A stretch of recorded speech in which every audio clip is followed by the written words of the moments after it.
Batchim rules part 1 final consonants. Today we're breaking down batchim, the final consonants that sit at the bottom of Korean syllables. We're focusing only on the 14 single final consonants, how they are grouped, how they sound, and what they mean. So basically, final consonants are the last consonants at the bottom of a syllable block. Here are some examples of Pakshim. Number one is san, which means mountain, and the Pakshim in this is a neon consonant. The second one is pap, which means either rice or me, and the Pakshim is the biop consonant under. The next is chip, which means house, and the Pakshim is also the biop consonant under. Pashim endings are short, tight, and not released with extra head, as you just go straight to the point when pronouncing them. So obviously, only the consonants can be considered as the final consonants in a syllable block. So they are g, n, d, r, m, b, s, ion consonant, j, ch, k, t, p, and h. So when dividing the 14 consonants into the final consonant patching sound, they become 8 final sounds. They can be categorized into 8 final sounds. So group 1 is the g sound. The final letters are g, g, and k. So the sound they released is between the G and the K sound, which is k, k.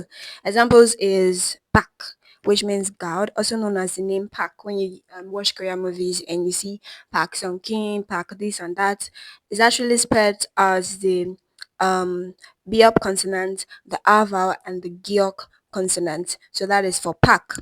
So the next one is back. The first is back and the second one is back. So more emphasis is placed on the gear consonant because it is a double consonant, the double consonant rule, which places more stress on the sound. So that means outside. And the third one is check, which means book. So, like I said earlier on, as a final consonant, the G sound releases the K sound. So it is not bag or check. It is backpack and check. The K sound at the ending. Group 2 is the neon sound. The final letter is the new, that is for the new consonant, and the sound it produces is the N sound. So obviously, it still produces the same sound, just that it is just short and straight to the point. For example, sun. It is not sun, it is just sun. You drop the N there. Sun, which means mountains, then don, which means money, then shin, which means either shoe or God. The third group is the D sound. So the final letters are the D, S, S, J, Sh, and T consonant. So all are pronounced as T in the final position. Examples is ut, which means close, and bit, which means light. The next is coat, which means flower, then nat, daytime, mat, taste, bait, to spit out root from, then mut, cannot or nay, like when you say mutse or exactly. So mut. So as you can see, all of them they produce a T sound at the end, irrespective of which final consonant is there. So that's that for the third group.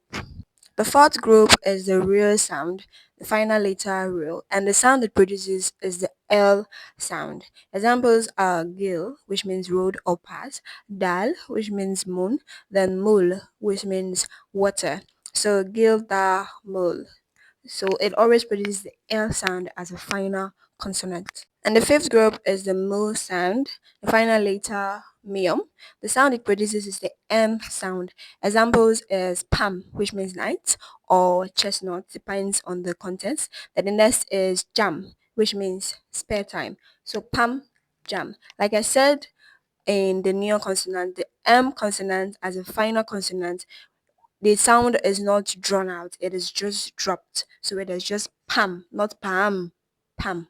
Group 6 is the B sound. The final letters where this can be found is the B-up consonant and the P-up consonant. So the sound that is released is between the B and the P word. So examples are pap, which means either cooked rice or me, up, which means in front, and soup, which means forest. So it is pap up soup, not pap, just pap. Group 7 is the ing sound, the O sound. The final letter is the ing consonant, and the sound it produces is the ng sound.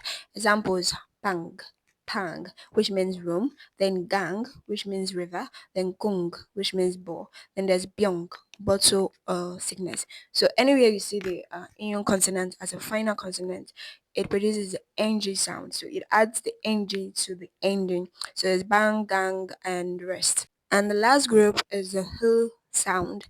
When hilt is in the final position of a syllable, it has no clear outgoing sound.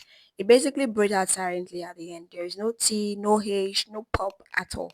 So people will tell you that hilt falls under the T sound, that is under digit, tiot, jiot, and chiot. But it doesn't really fall under there. There's no sound. It just places more stress and emphasis on the next syllable, the next either vowel or consonant that comes next. Some examples of how it places more emphasis on the next one is jota.